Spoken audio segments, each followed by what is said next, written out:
안녕하세요. 이행래입니다.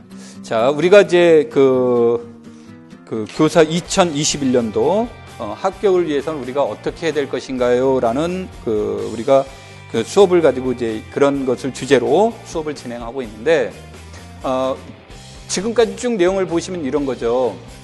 어떻게 해야 되는 데는 말은 한 번도 안 나왔고, 주로 뭐가 나왔습니까? 분석하는 데 나왔죠. 과거의 내용들을 이제 분석하는 데 나왔는데, 우리가 어떤 출제 내용들이 나왔는지를 이제 알아보는 것들도 중요하고, 그 다음에 여러분들이 공부를 어떻게 준비할 것인가에 대한 내용들도 이제 중요한데, 지금부터는 우리가 과목별 학습을 어떻게 시작하는 것이 좋을까요를 얘기를 해보도록 하겠습니다.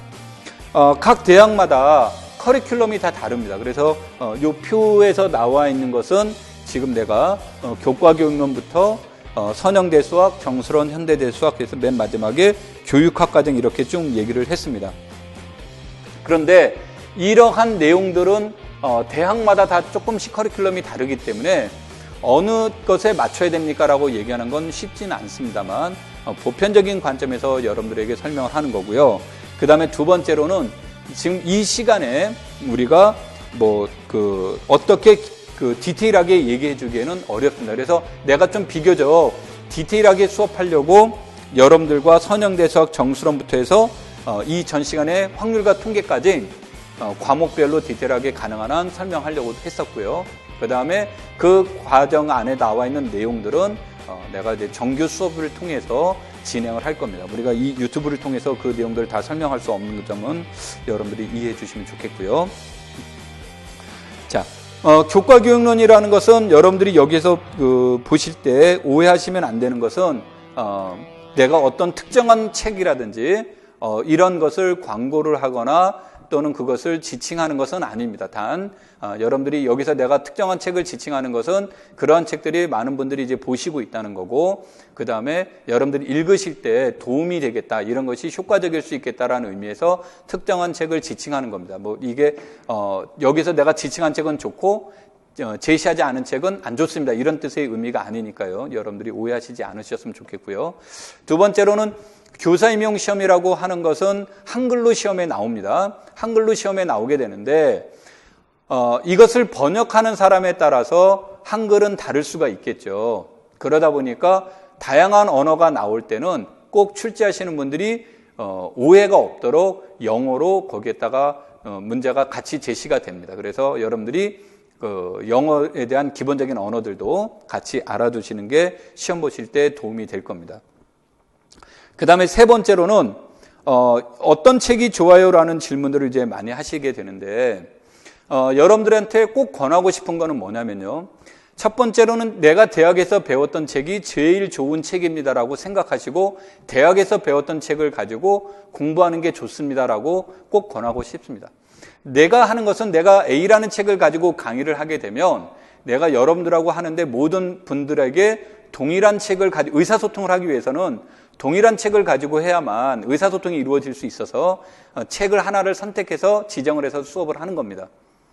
그 책이 절대적으로 좋은 책입니다, 다른 책은 상대적으로 덜 좋습니다라고 말하는 것이 아닙니다. 그러니까 여러분들이 공부하시는데 그것을 염두에 두시는 게 좋고, 왜 대학 때 배운 책이 제일 좋습니까? 라고 말하는 이유는 여러분들이 그 책을 공부하는데 적응하는 시간을 안 가져도 된다는 겁니다. 활자체도 다를 수 있고요. 그 다음에 전개 순서도 다를 수도 있고요. 기호 표시도 다를 수도 있고요. 다 다릅니다. 그런데 그런 것들을 적응해 나가는데 어려움이 따를 수 있는데, 내가 대학에서 배웠던 책은 이미 적응이 됐죠. 그런 것들이 적응이 됐기 때문에 내용에만 집중할 수 있어서 여러분들이 대학에서 배우셨던 책이 좋은 겁니다라고 얘기를 하는 겁니다. 자, 그런데 지금부터 하는 내용은 이런 겁니다. 내가 대학에서 배웠던 책을 가지고 공부를 하려고 했는데 원소예요. 그럼 그걸 가지고 공부해야 되나라는 문제가 나올 수 있죠. 그래서 지금부터 내가 말하는 건 두 가지를 얘기를 합니다. 하나는 원소로 배우신 분들한테 얘기하는 거고요. 또 하나는 내가 대학을 졸업한 지 오래됐고 그래서 이러한 책들이 없는데 그때는 어떻게 해야 되나, 이런 것을 얘기를 하도록 하겠습니다. 여러분들한테 권하고 싶은 것은 책을 하나를 선정을 하면 책값이 얼마입니까가 중요한 게 아니고요. 이 책을 가지고 적어도 1년 가까이는 여러분들이 공부해야 될 책입니다. 그러니까 이것들을 사는데 서점에 갔더니 요즘 A라는 책이 유행이야. 많은 사람들이 A라는 책을 봐. 작년에 A라는 책에서 시험에 나왔대. 그래서 덜커덩 A라는 책을 사는 게 현명할까요? 라는 문제입니다. 교사 임용 시험은 특정한 책에서만 나온 문제를 출제하게 되면 일종의 부정행위에 해당이 됩니다. 그래서 특정한 책에만 나오는 내용은 시험에 안 나옵니다. 그래서 특정한 책에서 나왔다라고 하는 것 중에 우연히 어떤 예제가 일치할 수는 있습니다. 그럼 다음에도 일치할까요? 그래서 여러분들이 책을 선택하는데 신중했으면 좋겠다는 거고, 그럼 그 신중함은 뭐가 될까요? 이랬을 땐 여러분한테 권하는 건 대형 서점에 가보시라는 얘기입니다. 왜 소형 작은 서점에 가면 책이 다양하게 없기 때문에 대형 서점을 얘기하는 겁니다. 꼭 대형 서점에 가야 된다는 뜻보다는. 아니면 학교 도서관에 가셔도 좋습니다. 거기에 가면 최대 장점은 뭡니까? 다양한 책들이 있다는 거죠. 그래서 시간을 내셔서 다양한 책들을 여러분들이 중요한 파트, 이때 파트라는 것은 두 가지를 보시면 됩니다. 여러분이 개념을 잘 알고 있는 파트와 내가 개념을 어려워하는 파트 두 군데를 보십시오. 그래서 그 파트를 봤더니 이 책에서 나와 있는 설명이 내가 이해하는 데 도움이 되는 것 같아. 그런데 봤더니 글자 활자체도 마음에 들어. 이렇게 하면 여러분과 맞는 책이 되는 겁니다. 그런데 누군가가 권해준 책을 봤는데 글자체도 어렵고 말도 어렵고 나와 잘 맞지 않는 것 같아. 그러면 여러분한테는 좋은 책이 아닌 겁니다. 그래서 책을 선정하는 데 있어서는 내가 특정 책을 지정하지는 않습니다. 그래서 책을 선정하는 데 있어서는 여러분들이 대형 서점을 가신다든지 아니면 학교 도서관에 가서 책을 선정을 하시고 인터넷 구매를 하시든지 소형 서점에 가셔서 책을 구매하셔도 상관이 없습니다. 그래서 아까 말했던 책을 교재를 선정하는 방법입니다. 두 번째로요. 책을 선정하는 기준에 참고해야 될 것 중에 하나가 뭐냐면 발행수가 7판, 8판 이렇게 나왔어요. 이런 책일수록 실패할 확률이 적습니다. 7판, 8판이 나왔다라는 얘기는 두 가지 면에서 장점이 있는데 첫 번째로는 7판, 8판이 나오는 것들은 많은 사람들이 애용을 했고 그만한 가치가 있다고 느껴졌기 때문에 계속 개정안이 나온 겁니다. 그렇지 않는 책들은 그렇게 계속 개정이 나오지 않습니다. 그러니까 이것은 신뢰할 만한 책이구나라고 보셔도 된다는 거고요. 첫 번째 이유가요. 두 번째로는 나도 오타가 굉장히 많습니다. 근데 이게 3판, 4판, 5판 가면서 오타 수정이 계속 이루어지기 때문에 책에서 오타가 나올 가능성은 그만큼 적어지게 됩니다. 그래서 그러한 측면에서 여러분들에게 그런 책이 7판, 8판 나온 책들을 참고하시면 공부하는데 도움이 될 겁니다라고 얘기를 하는 겁니다. 자, 그러면 이 표에 나와 있는 내용을 중심으로 얘기를 해보도록 하겠습니다. 자, 신론이 나와 있는데 신론에 대한 내용은 이제 무엇을 얘기냐면 이건 기본서입니다. 그래서 수학, 교육, 개론에 관련된 책들은 많이 있습니다.